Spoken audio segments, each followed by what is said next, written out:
a arte pega da sociedade e transforma a sociedade em arte. E aí a gente devolve para a sociedade aquilo modificado. A sociedade se vê e reflete, ou rindo, ou chorando.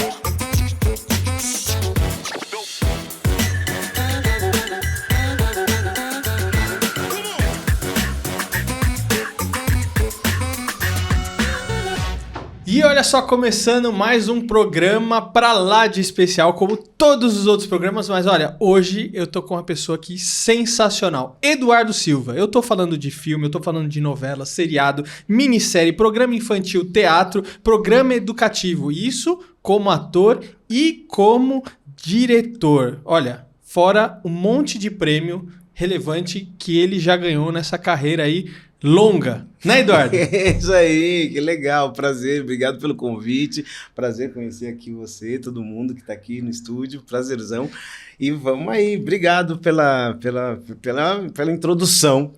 Pô, Eduardo, obrigado por você ter aceitado o convite e aceitado vir bater um papo aqui comigo, me ajudar a levar um conteúdo bacana aqui pro pessoal que acompanha o canal. Conseguimos bater as agendas, né? Você faz uns meses já que você tinha me convidado e eu tava fazendo muita coisa, não deu pra conciliar, você teve paciência de esperar, né? Não, mas faz parte. É que eu vou insistindo também, né? Eu vou insistindo, né? Então, a gente vai ficando atrás, mas deu super certo.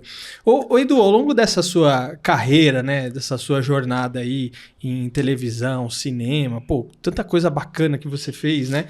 Como é que são os seus processos criativos? Como é que eles evoluíram, ou se evoluíram de alguma maneira ao longo da sua carreira, né? Porque quando você é mais jovem, você tem uma dinâmica de trabalhar, e aí você vai ganhando experiência, você vai tendo uma outra dinâmica até com relação aos seus colegas, ou quem tá te dirigindo, né? Então, quando você é mais novo, por exemplo, que você não tem tanta experiência, você tem um papel ali, né? E às vezes você não dá tanto pitaco ou tanta opinião naquilo que você está fazendo. Quando você vai ganhando mais experiência, o próprio pessoal de produção, equipe, quer te ouvir. E fala, mas o que você acha, Edu? Isso aqui é mais legal? Isso aqui, né? Qual que é a sua opinião? Como é que você vê isso aí? Olha, eu acho... Nossa, que pergunta ótima. Nunca ninguém me perguntou isso. Isso é maravilhoso, gostei. Cara, você sabe que é difícil fazer pauta, então eu vou tentando fazer umas perguntas legais. Então, no começo, eu acho assim, quando você é criança, né, isso... De tempos em tempos aparecem crianças que ficam famosas. E aí, as crianças acabam se destacando justamente pela naturalidade e pela espontaneidade. Né? Quando eu comecei, em 78, era uma novela que tinha, coitado, nosso Davi Grimber, ele penava, porque eram 8 crianças num estúdio com um cachorro. Ele e o Cleiton, uma novela que foi gravada pela TVS, que não tinha nem SBT aqui em São Paulo ainda, nós gravamos aqui, e era assim, uma história bem interessante, era a turma do Bolinha e a Luluzinha, que viviam se brigando, e era um casarão da avó, e tinha uns caras que vendem prédio, como é que chama, que vende casa? Corretores, querendo derrubar o casarão para construir prédios. E aí a turma dos meninos e das meninas só se uniam quando era para colocar os corretores para fora para preservar o casarão. A história era essa, foram 60, 100 capítulos. E nesse grupo de 8, quem continuou fomos eu, a Najara Tureta, que depois ela fez a Malu Mulher, com a Regina Duarte, e o Matheus Carriere, que está aí até hoje. Os dois estão aí até hoje. E é isso, né? Eu sinto assim, de nós que começamos... Quando a gente é criança, tem uma coisa de naturalidade, de espontaneidade, não sei o quê, que depois, se você não aprende a técnica de interpretar, a naturalidade e a espontaneidade ela vai passando. Ela vai passando e aí você acaba ou continua interpretando daquele jeitinho como você era criança e perde a graça, ou então você começa a ter no meu caso, né, eu procurei ter técnica para ficar diferenciando uma personagem da outra. Como que essa técnica vai ser um processo mais complicado, porque assim, tem personagem que eu vou de fora para dentro, tem personagem que eu vou de dentro para fora. Tem personagem que eu vou da forma para verdade interna, tem personagem que eu vou do entendimento, do psicológico, e como é que dou essa forma para personagem. Agora... essa coisa de que conforme você vai ficando mais velho, as pessoas da direção da produção sentam para te ouvir, isso aí também não acontece muito não, viu? O pessoal fala assim, faz assim e pronto, acabou. Ou então eles sabem que você vai fazer do jeito que agrade, né? Uma coisa que acontece de complicada na carreira, às vezes, é o seguinte, o pessoal te vê fazendo bem uma personagem, eles não conseguem imaginar quantas tantas outras você pode chegar a fazer. Então esse é um problema, que acabam sempre te chamando para fazer os mesmos tipos, os mesmos estilos. Então o que eu procuro é, mesmo dentro das personagens que me chamam, dar características diferentes. Quando eu mando meu... antigamente, na época, era videobook, passou a ser chamado DVD book, agora chama Demo Reel. É o meu rolo de cena para os produtores. Eu mando vários tipos de personagens diferentes que eu faço, tipo assim, nordestino, sacana, bêbado, zelador, sei lá o quê. Há 20 e tantos anos atrás eu fiz um transexual num filme, né, em Portugal, né, quando cis fazia trans, né? Que hoje, que bom que, né, que tem os e as trans fazendo essas personagens, né? Então, na verdade, eu mostro um leque de possibilidades para os produtores de elenco, na verdade, enxergarem que você tem a capacidade e tem o talento para fazer outros tipos, né, de personagens. Porque, na verdade, se deu certo fazendo um sacana, só te chama fazer sacana. Se deu certo fazendo um tonto, só te chama fazer tonto. Aí se deu certo pra fazer um metido, só te chama fazer metido. Fala assim, pelo amor, né? Pelo amor. E tem ator que às vezes fica caracterizado também, né, Eduardo? Então, assim, por mais que às vezes tente fazer um outro personagem, a gente olha e fala, putz, não tem jeito, não parece que não sai, né? Vou dar um exemplo aqui internacional, né? Que é o caso, por exemplo, do Friends, daquele seriado americano que explodiu. Dos atores ali do seriado é a Jennifer Aniston. E sempre quando eu e minha esposa assistimos um filme com a Jennifer Aniston, a gente fala, não tem jeito, é a Rachel do Friends. Então, por mais que às vezes ela tente fazer uma outra coisa diferente, parece que tá muito enraizado ali nela e às vezes ela não consegue. Diferente de outros atores que você vê num papel e vê num outro e fala, caramba, é outra pegada. É exatamente isso que você tá falando. Agora, Eduardo, como é que você... E tem uma terceira coisa, que também é uma... que assim, sem crítica a colega nenhum. Mas assim, tem atores que pegam vários tipos de personagem diferente e faz tudo igual. Ótimo, faz maravilhosamente, daquele mesmo estilo, adapta a personagem à sua forma de interpretar, e não importa se faz um bandido, um médico, sei lá, faz tudo meio parecido. Também é uma forma de interpretar e faz brilhantemente aquela forma de interpretação. É o que eu não quero para mim. Eu quero desconstruir tudo, reconstruir tudo e fazer cada personagem um jeito de olhar, um jeito de falar, porque ninguém é igual a ninguém, né? Então, é aí que para mim o prazer, o desafio tá nisso, né? O desafio tá nisso, de fazer personagens diferentes a cada trabalho, né? Agora, Eduardo, como é que é o preparo para você fazer cada um desses personagens, interpretar cada um desses personagens, né? Porque, por exemplo, uma coisa é um ensaio ali, né? Ou no teatro, ou na televisão, isso é uma coisa. Mas agora tem um preparo que às vezes você faz em casa, faz sozinho, alguma pesquisa, alguma coisa mais introspectiva, alguma coisa de concentração que você tem que fazer para... Peraí, deixa eu entender melhor esse personagem que eu vou fazer. Ou tipo assim, não, já me passaram o briefing, entendi, beleza, você vai lá e pum, e chega e já acontece. Olha, Fê, tem de tudo. Fê, né? Uma intimidade, Fê. Fica à vontade. Tem de tudo, né? Na verdade, tem essa coisa do entender o universo que não é teu, tem a coisa de entender uma personalidade que não é tua, né? Então, e aí como que você faz para acessar essa personalidade, como que você faz para acessar esse universo que não é teu? Por exemplo, assim, no filme do Joelzito, que saiu ano passado, O Pai da Rita, eu tenho 3 ceninhas só, mas eu faço um padre. Ele fala assim, nossa, meu Deus do céu, meu universo de padre, eu só fiz primeira comunhão há 50 anos atrás. Aí fala assim, como é que eu vou acessar padre? Assim, eu fui um bandista há muito tempo, agora eu sou kardecista, estou kardecista. Então fala assim, aí eu fui conversar com um padre. E com padres pretos, né? Óbvio. Para entender toda a história da pastoral afro, 2, 3 ceninhas. A história da missa dos quilombos, fiquei sabendo que o Dom Evaristo ele foi considerado um dos grandes arcebispos porque ele deu ordenação para padres homossexuais que os padres não queriam dar. Ele permitiu missa afro, que uma ala da igreja que achava que fazer missa afro com atabaque em igreja católica era coisa do diabo. Então o arcebispo... nossa, descobriu um monte de coisa que eu não sabia, sabe assim? A batina são 33 botões por causa da idade de Cristo. Sabe umas coisas que eu falo assim, meu Deus, parece bobagem. Parece bobagem, mas não é bobagem, né? Então, aí, por exemplo, aliás, me deram 2 padres, um que foi daí do Joelzito e dia 9 de maio, dia 10 de maio, não sei se vai lançar ou se já lançou, não sei quando é que o programa vai pro ar, né? Ah, não, esse aqui vai dia 20 e poucos de maio. Então já lançou dia 10 de maio, né? Há 15 dias lançou uma série que chama Dois Tempos. Passa em 1922, 2022, eu faço um outro padre também. Que louco. É bem legal, essa série na Disney. Eu faço um padre. E aí as personalidades dos padres são diferentes, mas o entendimento dos padres eu já tive, né? Então aí fica diferenciar a forma de interpretar. Quando eu fiz um cardiologista, da Evavi, eu fiz uns 3 médicos já. Eu fiz um ginecologista, fui perguntar para uma amiga minha como é que era a história, que é esse termo do útero bicorno, o que queria dizer. Ela falou, tá, quer dizer isso. Porque, na verdade, como é que eu falo, né? Não, o seu problema é que você tem um útero bicorno. Eu falei, o que é útero bicorno? Pelo amor de Deus, tem que entender, né? Aí, quando eu fiz o cardiologista, levei o texto pro meu cardiologista ver, para analisar, e falou, não, esse texto tá errado, porque se você injetar esse tanto de adrenalina, você mata a pessoa, que é uma série na Globoplay que eu faço, o cardiologista Deva Vinho. Eu fiz um legista uma vez, numa série na Fox, que no exame de sangue analisava envenenamento e gravidez. Eu perguntei pro meu amigo legista. Então tem toda a pesquisa que é legal fazer, e aí vou ter a interpretação para diferenciar uma personagem da outra.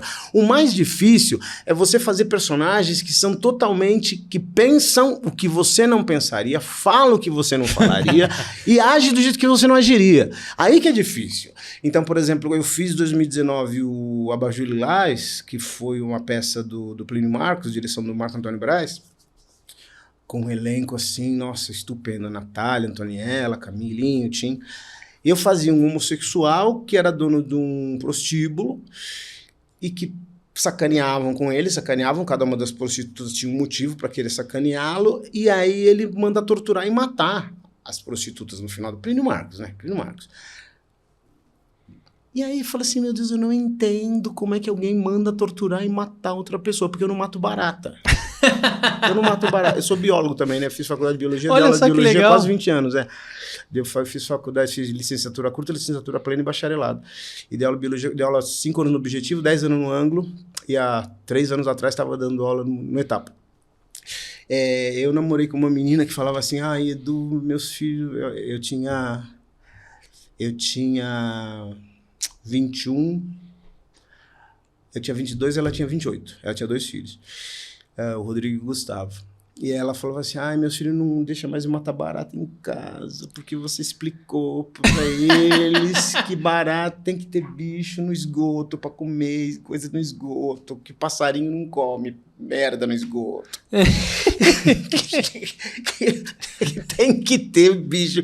Porque tem um estudo que, por exemplo, assim, no metrô, tem que ter inseticida e tem que ter raticida que faça com que os ratos e as baratas não entrem na estação, mas não pode acabar com os ratos e com as baratas. Ninguém sabe disso. Então, quem come coisa horrível no esgoto não é tucano, não é golfinho, não é tartaruga. Entendeu? Então, aí eu pego barata e jogo na privada, pego a mosca, abro a janela pra mosca ir embora. A Janete falava assim, Edu, eu não posso mais botar barata na minha casa, você é um desgraçado. Então, como é que eu vou entender a cabeça de uma personagem que manda torturar e matar 3 pessoas? Porque se você manda torturar e matar, você é pior do que quem executa. Né? Então, acessar esse lugar é que é complicado. Porque assim, eu posso não concordar com o que a personagem faz, mas eu tenho que entender o que leva ela a fazer. Então, agora eu estava fazendo uma peça que é a Bertoleza, né? Que a gente ganhou 5 prêmios aí em 2020. Ganhamos uma PCA de melhor espetáculo, ganhamos mais 2 prêmios de roteiro e 2 de atriz. E agora a gente abriu o festival, dia 17 de abril, a gente abriu o Festival Paulista de Teatro Musical. E aí eu fazia um cara, assim, um abutre. No livro do Aloysio Azevedo, da Bertoleza, o João Romão constrói o Cortiço junto com a Bertoleza, e o Botelho, que é o que eu faço, faz a cabeça do João Romão para entregar a Bertoleza para a polícia, porque ela não está alforriada, quando a polícia vem pegar ela se mata. Então o Botelho que faz a cabeça. Ele era um vendedor de escravo. Então, como é que eu acesso esse lugar para fazer com plenitude? Porque às vezes a gente vê atores que fazem bem os personagens, mas você vê que ele está criticando. A gente é assim, aula 1, não pode criticar personagem. Aula 1, não pode criticar personagem. Mas como é que eu vou fazer para não criticar um personagem que fala o que eu não falaria? Eu posso fazer bem. Mas isso é maravilhoso. É um desafio que não tem... Muito bom. Legal, Eduardo. Ó, agora eu quero chamar o T. Greguol com as perguntas do T. Olha, cada pessoa bacana que ele tá entrevistando. Então, vai aí, T. Greguol. Oi, meu nome é T. Greguol e essas são as minhas perguntas. Qual o seu nome? Meu nome completo é Edgar José Escandurra Pereira. Meu nome artístico é Edgar Escandurra. O que você faz? Eu sou músico, guitarrista, compositor, faço comida também, gosto de cozinhar pra caramba, tenho 2 cachorros, mas basicamente assim, o essencial é que eu sou pai e músico. Quem é você? Eu acho que eu sou um cara legal, eu tenho alguns defeitos, como acho que o principal dele é procrastinar um pouco as coisas, mas eu sou um cara que vivo pra música, o tempo todo eu tô pensando em música, em tocar, em compor, em ouvir som. Eu sou meio fissurado na música. E me sinto velho desde os 24 anos de idade. Eu acho que esse é o lance da música que é bacana, porque ela rejuvenesce muito, né? Eu acho que a atitude de você tocar, principalmente rock and roll, né? Parece que você acaba ficando uma pessoa atemporal, assim, né? E eu adoro isso. Qual é a coisa mais sem sentido que existe? Briga de torcida de futebol. Cara, eu acho a coisa mais sem sentido que existe no planeta, assim. A violência eu acho uma coisa muito sem sentido. Mas faz parte do ser humano, né? Qual é a coisa mais importante de todas, na sua opinião?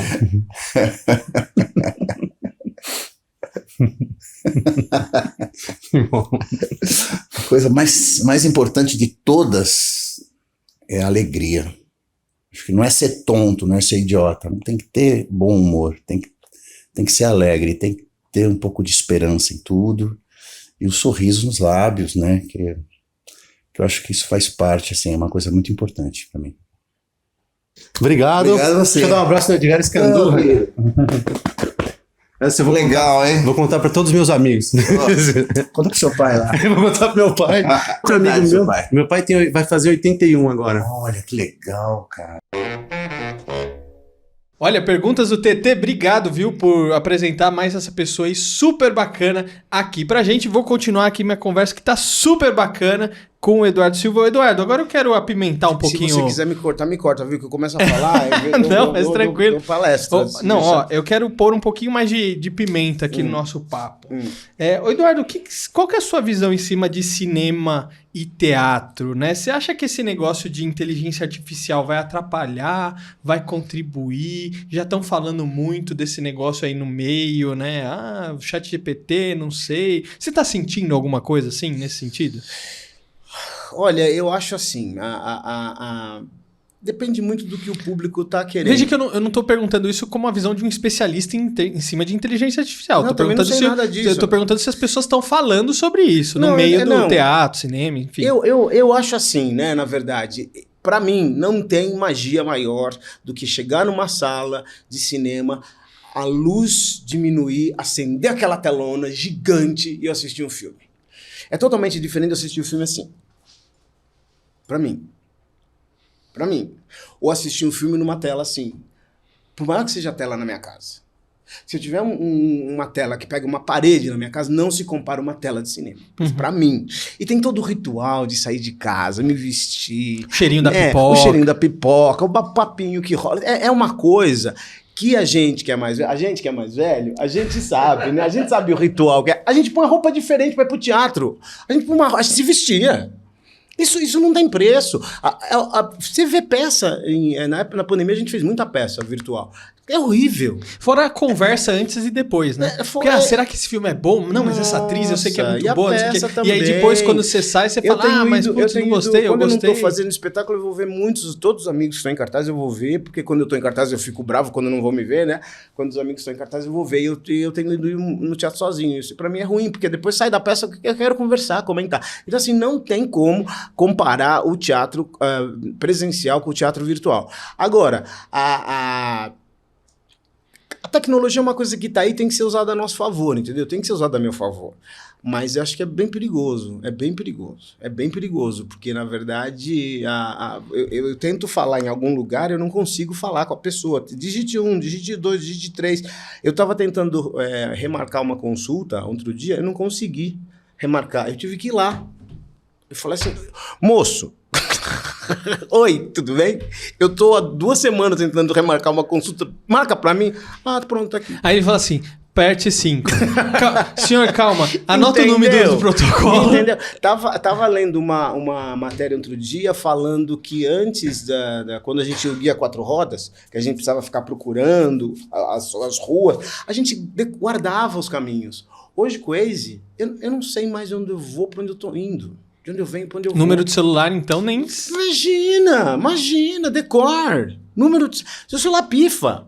Dançou. Eu sempre fui muito analógico. Eu sempre tinha agendinha com os telefones tudo escrito, porque se o telefone pifar, eu não fico perdido no universo.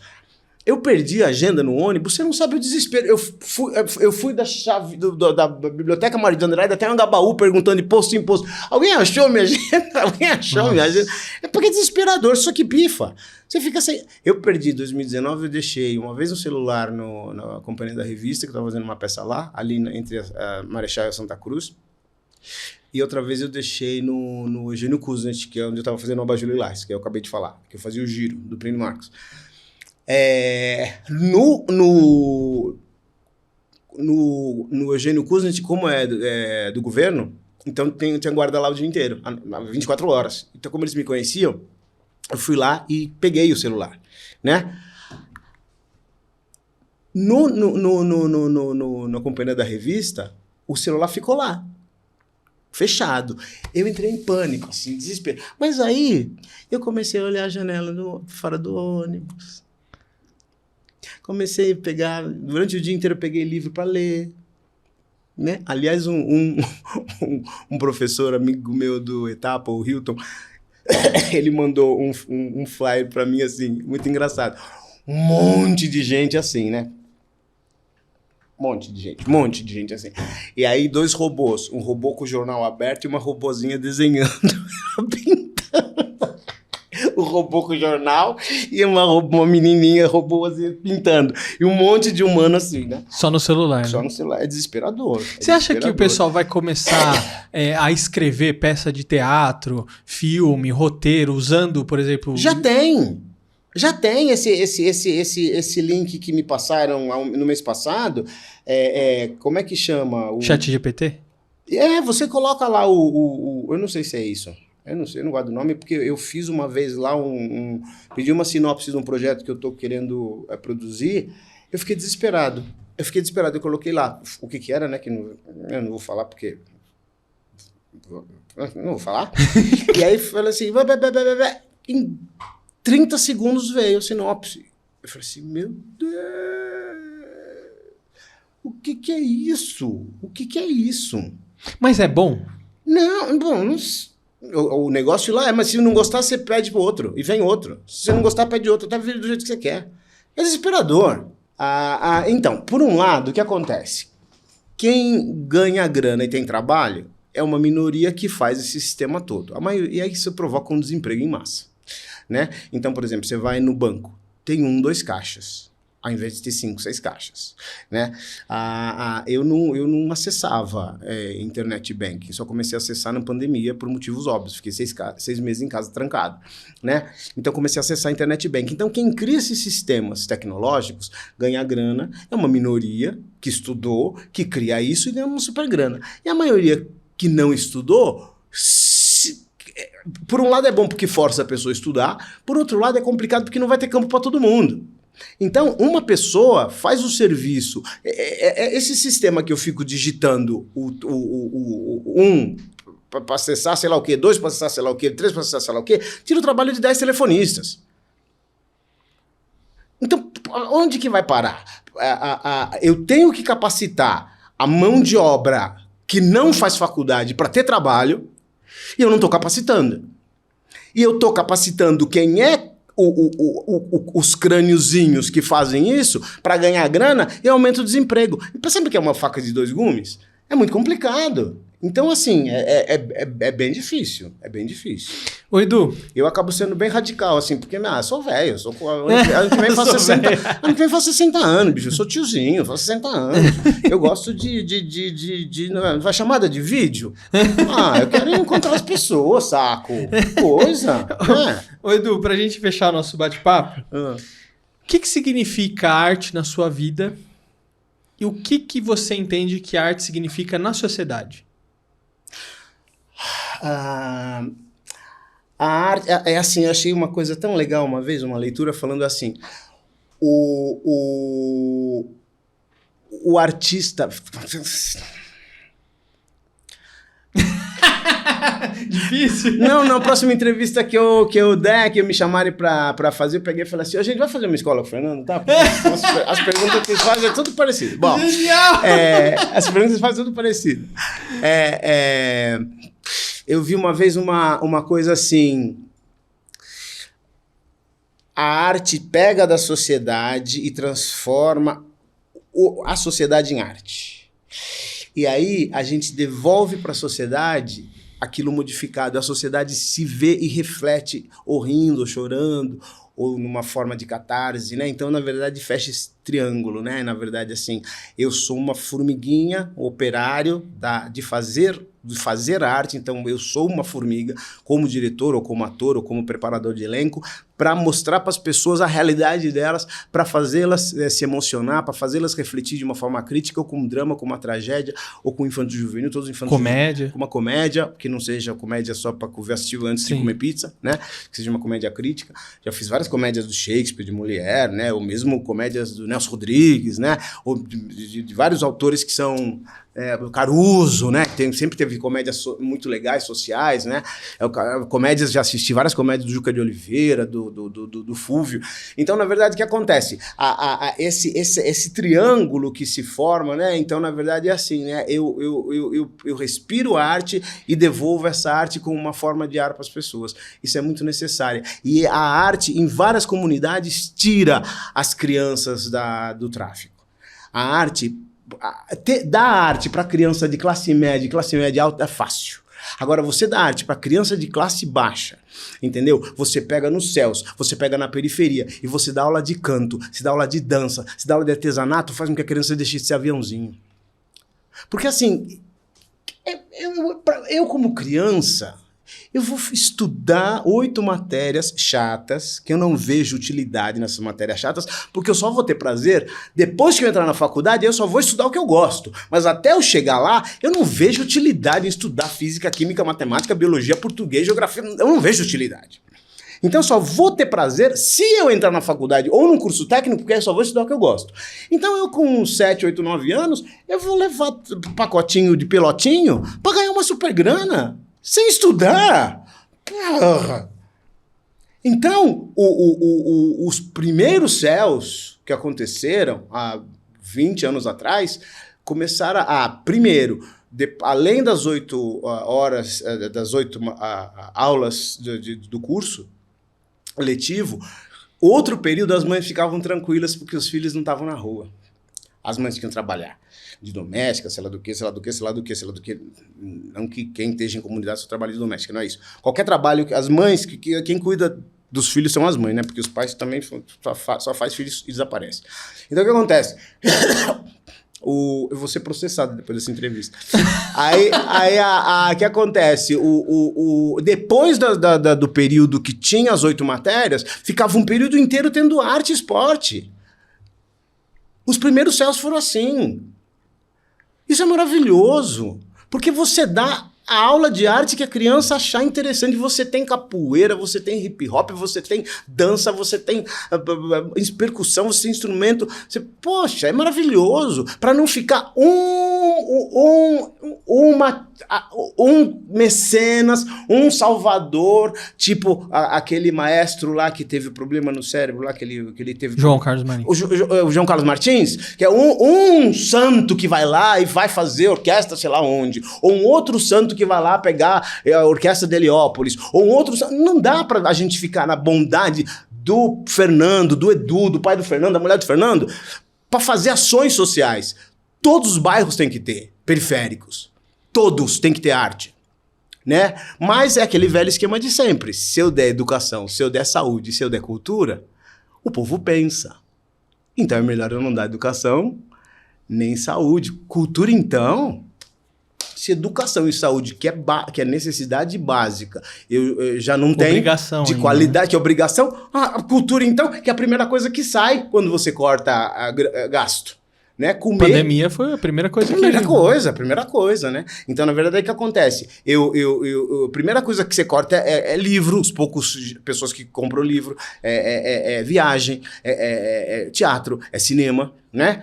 Então, tanto que a gente fez uma campanha falando isso, né?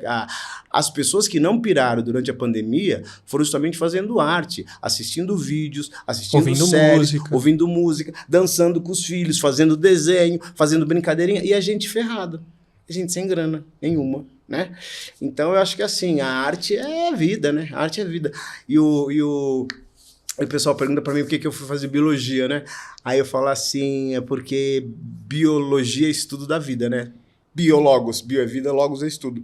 Biologia é estudo da vida. E a arte e o teatro representa a vida, né? Então tem tudo a ver uma coisa com a outra, né? Eduardo, parabéns pela carreira brilhante. Ó, você é um ator, um diretor extremamente completo, tanto na capacidade intelectual como executando também. Então, estou muito feliz que você veio aqui compartilhar um pouco da sua carreira, um pouco da sua experiência. Obrigado pelo convite, obrigado.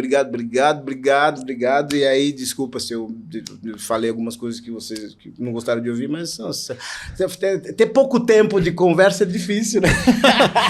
Ô Edu, não, mas peraí. Agora eu quero falar com você sobre Castelo Rá-Tim-Bum. Mas, ó, eu vou convidar uma outra pessoa pra estar junto com você nesse papo. Pode ser? Pode. Você topa? Topo. Então vamos lá. Eu vou trazer uma pessoa, mas muito especial também pra estar com você. Tá bom, falou. Obrigado, Edu. Nada, até mais. E olha, você que nos acompanhou até aqui, não esquece aí de deixar o seu like, o seu comentário, se inscrever no canal e eu vejo você no próximo episódio. Com quem será que eu vou conversar aqui junto com o Eduardo, hein? Tchau.